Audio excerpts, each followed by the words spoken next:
first of all, I want to go over the 3 different types of glazing that we are doing. The first one we did was what?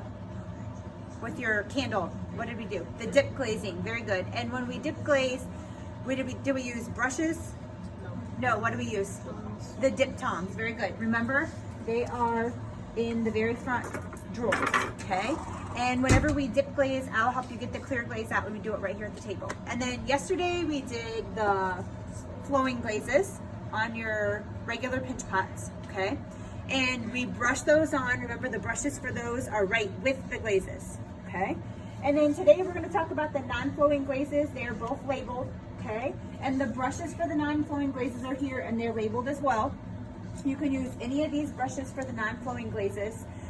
We're gonna start by putting the non-flowing glazes on your monster mug piece, okay? But just because we're only doing it on your monster mug piece doesn't mean that when we're finished with your monster mug, you can use the same technique that we're gonna use on your monster mug to glaze something else, okay? So as you can see, there's lots more color choices when we come to the non-flowing glazes. They also fire at a different temperature than the clear glaze and the flowing glazes. When we put the non-flowing glazes on the surface of your pieces, whatever you're decorating, this is the final step for most of you for decorating your ceramic piece. If you notice on the swatches, it's especially noticeable on some of them, and from farther away it's more difficult to tell, but if you only put one layer of the glaze, it looks like the lighter side, and if you do 2 layers of the glaze, it looks like the darker side, okay?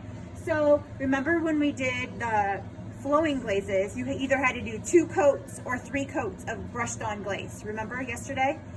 When you do these, if you just do 1 coat, you're gonna see that it's very light and it's really not a total glossy coating. It kind of looks almost like it's matte, okay?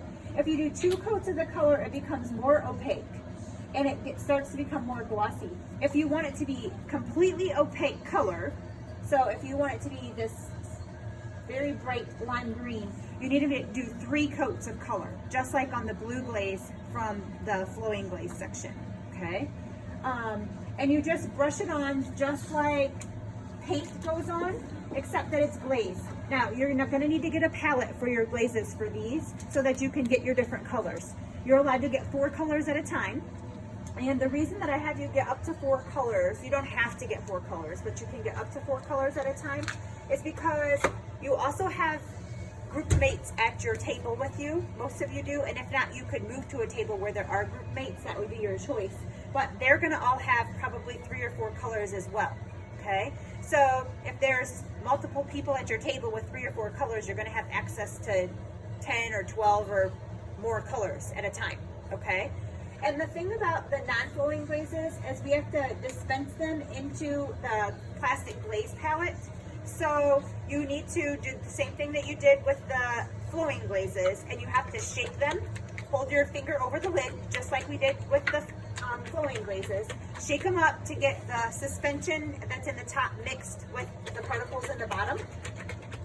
And then when you open these, they have this little flip open lid. And then when you put them in your glaze palette, I ask you to only fill it not more than halfway full, because at the end of the period, we can't save the glazes, okay? We can't put them back in the containers. You have to take your palette to the sink and rinse it all out, clean it, and then put it in the drying rack to dry, okay? And then once they're dry, I'll go to the drying racks and pick all the palettes up and stack them up and put them back into the drawer. Or one of the advanced kids or somebody else who's in here later in the day, if they want palettes, they'll grab them all and put them back to the palette drawer for you, okay?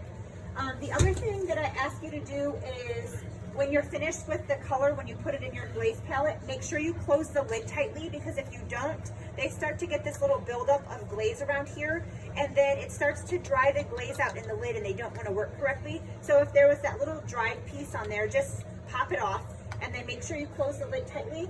And then it's nice if you put them back up here so the number's showing. If you find a color swatch, if you pull it off, the number is also on the back of the swatch. So this one says 23, and if you match it, this also says 23, so you can see exactly which one you're looking for, okay? Because if you look, we have quite a few shades of orange. So if one of these gets dropped or somebody accidentally knocks it off or somebody puts the wrong container in the wrong basket, then we can always figure out which one it belongs to. Does that make sense? Does anybody have any questions about the colors, how they work?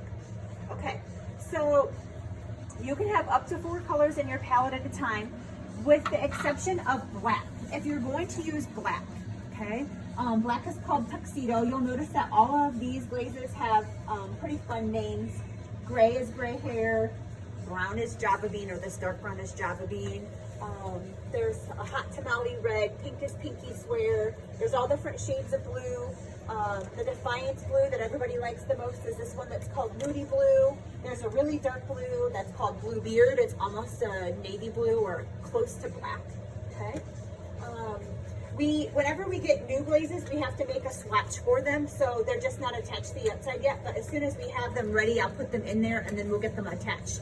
So, anyway, back to the black, the tuxedo. If you want to use black on something, you usually only need 1 coat. Tuxedo was one of the original colors in this line of glazes, and it used to be called Black Magic because it would cover anything you put it on. But it also, none of the other colors can cover black very easily without multiple layers, okay? So if you put black on last, you don't have to worry about trying to fix all this stuff over it or put like, you know, several layers to cover the black. Whereas if you want your piece to be mostly white, you could glaze the entire piece white first, and then if you want the mouth to be purple, okay, you can put 2 coats of purple glaze over the white and it will cover up the white completely, all right? And then if you wanted yellow polka dots on the purple mouth, you could put 3 layers of yellow over the purple and it will cover the purple as well. So you'd have the white background with the purple mouth with the yellow polka dots. Does everybody understand how it works? They work kind of in layers. So as long as you put 2 coats of a color over top of any other color, it's gonna cover it up and be the color you want it to be, okay?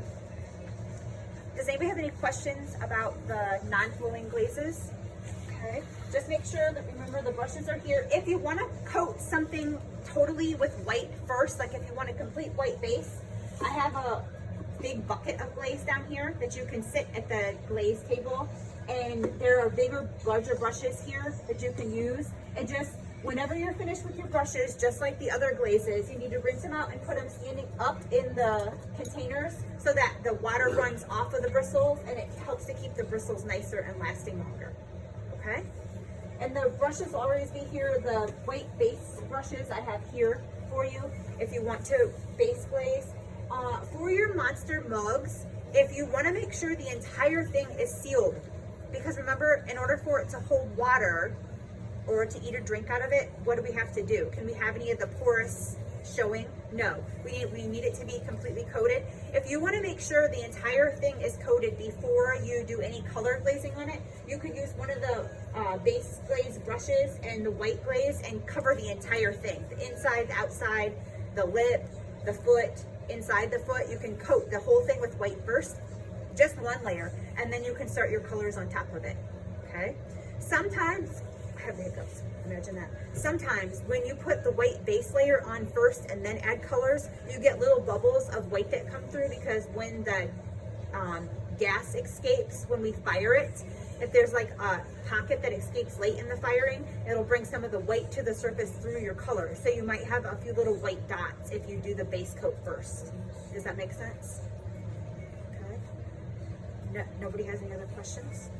Okay, so when you're finished glazing then, you have to take the glaze palette with whatever you have left in it to one of the sinks on the ceramic side of the room and make sure you clean them all out and then just sit them in the drying racks. There's drying racks at each sink so that they can dry.